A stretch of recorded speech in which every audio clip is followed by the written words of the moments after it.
Hello, hello, hello, hello, hello. First of all, though, I love you all, and second of all, I love you too, sweetie. સમજાય છે sweetie કે વિજ્ઞાનનું પહેલું chapter આપણે શરૂ તો કરી દીધું હતું પણ અધવચારે મૂકી દીધું. શું કહ્યું હતું કે પહેલું ચેપ્ટર રાસાયણિક પ્રક્રિયાઓ અને સમીકરણ. આ ચેપ્ટરની શરૂઆત આપણે ઓલરેડી કરી દીધી છે. આ ચેપ્ટરનો એક ભાગ આવી ગયો અહીંયા જો, એટલે પાર્ટ 1 લખેલો હોય, પણ હકીકતમાં કેટલું તો કે પાર્ટ 2 છે. રાસાયણિક પ્રક્રિયાઓ અને રાસાયણિક સમીકરણો, એના ઉપર આપણે છેલ્લે જોયું હતું કે રાસાયણિક પ્રક્રિયા અને એટલે હું અને રાસાયણિક ફેરફાર એટલે હું, ભૌતિક ઝાઝા ડિટેલમાં નહોતા ગયા કારણ કે 9માં હોય ને 9માં આપણે 36 નો 69 નો આંકડો હોય એ ચેપ્ટર નંબર 1 વિજ્ઞાનનું રાસાયણિક પ્રક્રિયાઓ અને સમીકરણો એનો ભાગ 2 તે આપણે ક્યાં સુધી જોયું હતું તો કે આપણા રોજિંદા જીવનમાં જોવા મળતી રાસાયણિક પ્રક્રિયાઓ જોઈ હતી. એના ઉપરથી એક પ્રશ્ન બને કે રોજિંદા જીવનમાં જોવા મળતી રાસાયણિક પ્રક્રિયાઓ લખો તો એમાં શું લખો તો કે ઉનાળામાં ઓરડાના તાપમાને દૂધનું બગડવું. કે દુનિયાની એવી બે વસ્તુ છે જે ફાટે તો અવાજ ના આવે, એક દૂધ અને બીજું તમારી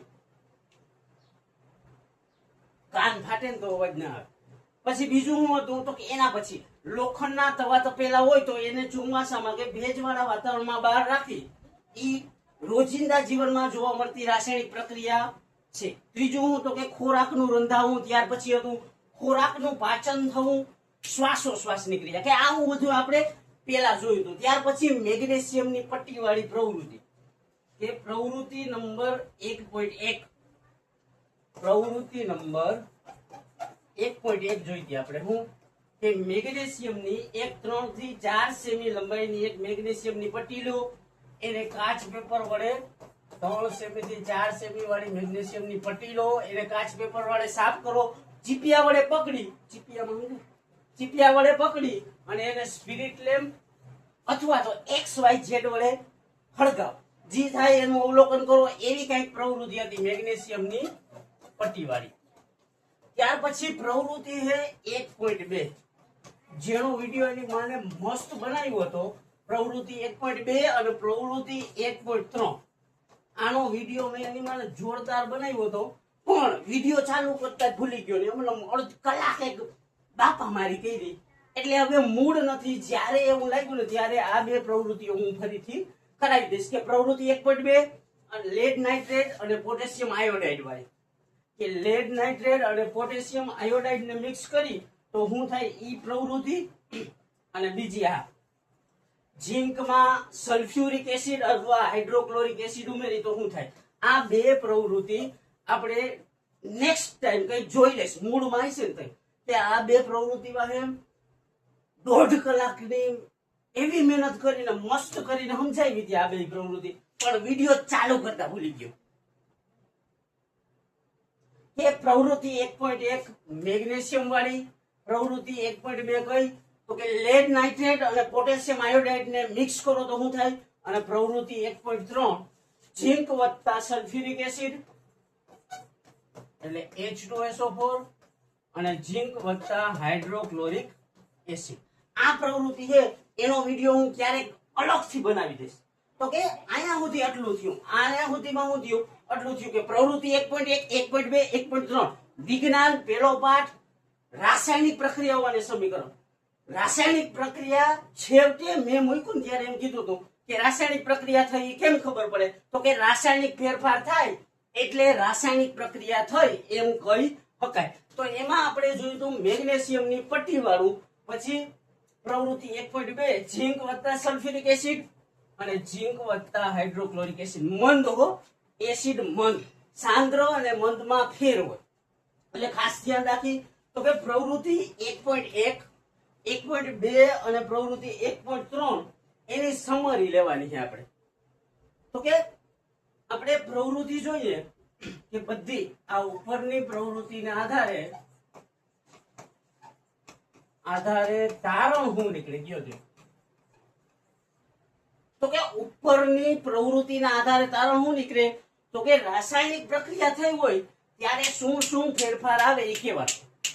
રાસાયણિક પ્રક્રિયા થાય ત્યારે ક્યાં ક્યાં ફેરફાર આવશે આ ત્રણેય પ્રવૃત્તિની મદદથી જાણી શકાય કે પ્રવૃત્તિ 1.1, 1.2 અને 1.3 એમાંથી આપણે સમજશું આ પોઈન્ટ કેના ઉપર તો કે 1.1 ના આધારે કે મેગ્નેશિયમની પટ્ટીવાળી પ્રવૃત્તિ. મેગ્નેશિયમની પટ્ટી લીધી હતી, એને હળગાવ્યું એટલે હવામાંથી આવ્યું ઓક્સિજન અને પ્રક્રિયા થઈને બન્યું મેગ્નેશિયમ ઓક્સાઇડ, સફેદ પાવડર. અહીંયા સુધી ક્લિયર. આમાં ધ્યાન હું રાખવાનું પ્રવૃત્તિ 1.1, 1.2 અને 1.3 કાંઈ નથી. રાસાયણિક પ્રક્રિયા એટલે હું નહીં સમજાવે આ પ્રવૃત્તિ. શું રાસાયણિક પ્રક્રિયા એટલે શું એ આ ત્રણે ત્રણ પ્રવૃત્તિ સમજાવે. કઈ કઈ તો કે મેગ્નેશિયમ વાળી તો કે પ્રવૃત્તિ 1.1, પછી કે લેડ નાઇટ્રેટ વાળી એટલે 1.2 અને ઝીંક વત્તા સલ્ફ્યુરિક એસિડ વાળી 1.3 અથવા તો ઝીંક વત્તા હાઇડ્રોક્લોરિક એસિડ વાળી એ 1.3. કે આ ત્રણ પ્રવૃત્તિના આધારે આપણે કાઢવાનું શું હોય તો કે રાસાયણિક પ્રક્રિયા થઈ એ કેમ ખબર પડે તો કે રાસાયણિક પ્રક્રિયા થાય એટલે અમુક ફેરફાર જોવા મળે. કોઈ પણ રાસાયણિક પ્રક્રિયા હોય, શું રાસાયણિક પ્રક્રિયા થાય એટલે ફેરફાર જોવા મળે તો કે 10માની ટેક્સ્ટ બુક મુજબ રાસાયણિક પ્રક્રિયા થાય ત્યારે કેટલા 4 ફેરફાર જોવા મળે. કેટલા 4 કે રાસાયણિક પ્રક્રિયા દરમિયાન કેટલા 4 ફેરફાર થાય. કેટલા 4 ફેરફાર થાય. રાસાયણિક પ્રક્રિયા થયો એક વસ્તુ દેખાડો, ઈઝી બીઝી, કાઈ નથી. સમજશો તો મજા આવશે, નહીં તરજરીએ નહીં આવે. કે રાસાયણિક પ્રક્રિયા થઈ એ કેના આધારે કહી શકાય તો કે 4 વસ્તુ અથવા 4માંથી 3 અથવા 4માંથી 2 અથવા 4માંથી 1 અથવા 4માંથી 4 થતી હોય તો કે રાસાયણિક પ્રક્રિયા થઈ એમ કહેવાય. કે રાસાયણિક પ્રક્રિયા દરમિયાન 4 ફેરફાર થાય. કેટલા? આ મોસ્ટ આઈએમપી પ્રશ્નો છે. રાસાયણિક પ્રક્રિયા દરમિયાન કેટલા ફેરફાર થાય તો કે 4. પેલો ફેરફાર શું થાય તો કે રાસાયણિક પ્રક્રિયા થઈ હોય ને ત્યાં હું ગમે આડા અવરા લખી શકશો. ગમે રાસાયણિક પ્રક્રિયા થાય એટલે કે પેલા ગમે એ વસ્તુ હોય તો એનો અવસ્થા બદલાય. હું અવસ્થામાં ફેરફાર થાય. હું પેલું હું તો કે અવસ્થામાં ફેરફાર થાય. અવસ્થામાં ફેરફાર થઈ હોય તો એનો મતલબ શું થયો હોય રાસાયણિક પ્રક્રિયા થઈ. પછી બીજું હું તો કે રાસાયણિક પ્રક્રિયા થાય ત્યારે તાપમાનમાં ફેરફાર થાય. હું કે તાપમાનમાં ફેરફાર. એ 4 પોઈન્ટ જોઈ કેવી રીતના. પેલું હું અવસ્થા બદલાય, બીજું તાપમાન બદલાય, ત્રીજું હું રંગનો ઉદ્ભવ. હું રંગનો ઉદ્ભવ. રાસાયણિક પ્રક્રિયા થઈ હોય તો રંગનો ઉદ્ભવ, રંગમાં પરિવર્તન. રંગનો ઉદ્ભવ નહીં, હું રંગમાં શું થાય તો કે પરિવર્તન. રંગમાં શું થાય પરિવર્તન. એનો તો કે જે વસ્તુ આરે રાસાયણિક પ્રક્રિયા થઈ હોય એના રંગમાં પરિવર્તન આવે. અને ચોથું હું તો કે 4 ફેરફાર. એક અવસ્થા એટલે એનો આકાર બદલાય, બીજું હું તો કે આકાર પછી એના તાપમાનમાં ફેરફાર થાય. પ્રક્રિયા થાય તો તાપમાને ઊંચા નીચું થાય. ત્રીજું તો કે રંગમાં પરિવર્તન અને ચોથું હું તો કે અમુક વાયુનો ઉદ્ભવ. શું? અમુક વાયુનો ઉદ્ભવ કે અમુક નવા વાયુ આવે. રાસાયણિક પ્રક્રિયા થઈ હોય તો આ 4 વસ્તુ બને. એક અવસ્થામાં ફેરફાર થઈ શકે, તાપમાનમાં, રંગમાં પરિવર્તન આવી શકે અને અમુક વાયુ નવા બની શકે. 4 વસ્તુ થઈ એનો મતલબ રાસાયણિક પ્રક્રિયા થઈ. પ્રવૃત્તિ 1.1, 1.2, 1.1, 1.2 અને 1.3 શું કહેવા માંગે તો કે પ્રવૃત્તિ 1.1, 1.2 અને 1.3 દ્વારા આપણે શું સમજી એક વસ્તુ મારે જોવી કે હું સમજી તો કે રાસાયણિક પ્રક્રિયા થાય ત્યારે કેટલી વસ્તુ તો કે રાસાયણિક પ્રક્રિયા થાય ત્યારે 4 વસ્તુમાં ફેરફાર થાય. શું થાય? 4 વસ્તુમાં ફેરફાર થાય. કે પેલી પ્રવૃત્તિ શું હતી તો કે મેગ્નેશિયમની પટ્ટી વાળી. મેગ્નેશિયમની પટ્ટી લીધી 3 થી 4 સેમીની. એને શું કર્યું તો કે બરાબર ઘસી કાચ પેપર વડે. પછી એને શું કર્યું તો કે હળગાવી. તો મેગ્નેશિયમ વત્તા O2 હળગાવ્યું. હળગાવવા માટે કોણ જવાબદાર હોય તો ઓક્સિજન. એટલે મેગ્નેશિયમ હળગાવ્યું એટલે હવામાંથી આવ્યું ઓક્સિજન અને બન્યું હું તો કે મેગ્નેશિયમ ઓક્સાઇડ. હવે ચારે ચાર વસ્તુ એકવાર ટેલી કરી. શું શું થાય? તો કે અવસ્થામાં ફેરફાર. પેલું હું અવસ્થામાં ફેરફાર. શું? અવસ્થામાં ફેરફાર. કેવી રીતના? તો કે મેગ્નેશિયમની પટ્ટી હતી એ કેવી હોય? તો કે આવી. આ હું હે મેગ્નેશિયમની પટ્ટી. કમ્પ્લીટ. મેગ્નેશિયમની પટ્ટી હતી એને હળગાવ્યું તો એ બન્યું હું મેગ્નેશિયમ ઓક્સાઇડ. જે હું હે તો કે જે સફેદ રાખ છે. હું હે સફેદ રાખ હે. આ હું હે સફેદ રાખ. તો પટ્ટી હતી એમાંથી રાખ બની ગયું. તો કે મેગ્નેશિયમની પટ્ટી હતી. હું હતું? પટ્ટી હતી એમાંથી બન્યું હું રાખ. તો એની અવસ્થા બદલાણી. તો પ્રવૃત્તિ 1.1 હું ફીલ કરે છે તો કે પેલી કન્ડિશન. અરે યાર, પેલી કન્ડિશન શું કરે છે? ફીલ કરે છે કે પેલી કન્ડિશન બરાબર થાય છે કે મેગ્નેશિયમ વત્તા ઓક્સિજન પ્રક્રિયા થઈને મેગ્નેશિયમ ઓક્સાઇડ. એમાંથી મેગ્નેશિયમની પટ્ટી હતી. પટ્ટીમાંથી હું બન્યો તો કે સફેદ પાવડર. એનો મતલબ એના આકારમાં એની અવસ્થામાં શું થયું? ફેરફાર થયો. તો પેલું હું તો કે અવસ્થામાં ફેરફાર થયો હોય તો રાસાયણિક પ્રક્રિયા થઈ એમ કહી શકાય. તો કે આમાં અવસ્થામાં ફેરફાર થયો હોય એનો મતલબ રાસાયણિક પ્રક્રિયા થઈ. એટલે પેલું ફીલ કરે મેગ્નેશિયમ. બીજું હું તો કે અવસ્થામાં ફેરફાર. ત્યાર પછી શું હતું? તો કે બીજું હતું તાપમાનમાં ફેરફાર. શું? અવસ્થામાં ફેરફાર પછી તાપમાનમાં ફેરફાર. તો અહીંયા લખવાનું તાપમાનમાં ફેરફાર.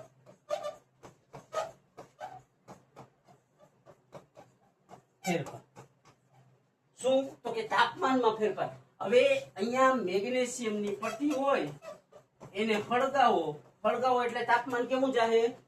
હળગાવીએ એટલે તાપમાન કેવું જાય? ઊંચું. તો એનો મતલબ બીજી શરતે ફીલ થાય છે. તો કે તાપમાન કે બદલાય? મેગ્નેશિયમની પટ્ટીને હળગાવો તો તાપમાન બદલાય? તો કે હા, તાપમાને બદલાય. એનો મતલબ બીજી શરતે મેગ્નેશિયમની પટ્ટી વાળી પ્રવૃત્તિમાં થાય. ત્રીજું શું હતું? તો કે અમુક વાયુનો ઉદ્ભવ થાય. હું કે અમુક વાયુનો ઉદ્ભવ થાય. હું અમુક વાયુનો ઉદ્ભવ થાય એટલે નવો વાયુ બને. હવે જો મેગ્નેશિયમની પટ્ટી વાળું જોઈએ તો કે જરીક જાળવી જાય. મેગ્નેશિયમની પટ્ટી વાળું જોઈએ તો કે મેગ્નેશિયમ વત્તા હવામાંથી હું આવ્યું? તો કે હવામાંથી આવ્યો ઓક્સિજન. શું આવ્યું? મેગ્નેશિયમ વત્તા હવામાંથી આવ્યો ઓક્સિજન. તો આ Mg+O2 પ્રક્રિયા થઈને MgO. તો હવે આમાં શું કર્યું? એક વસ્તુ બતાવો.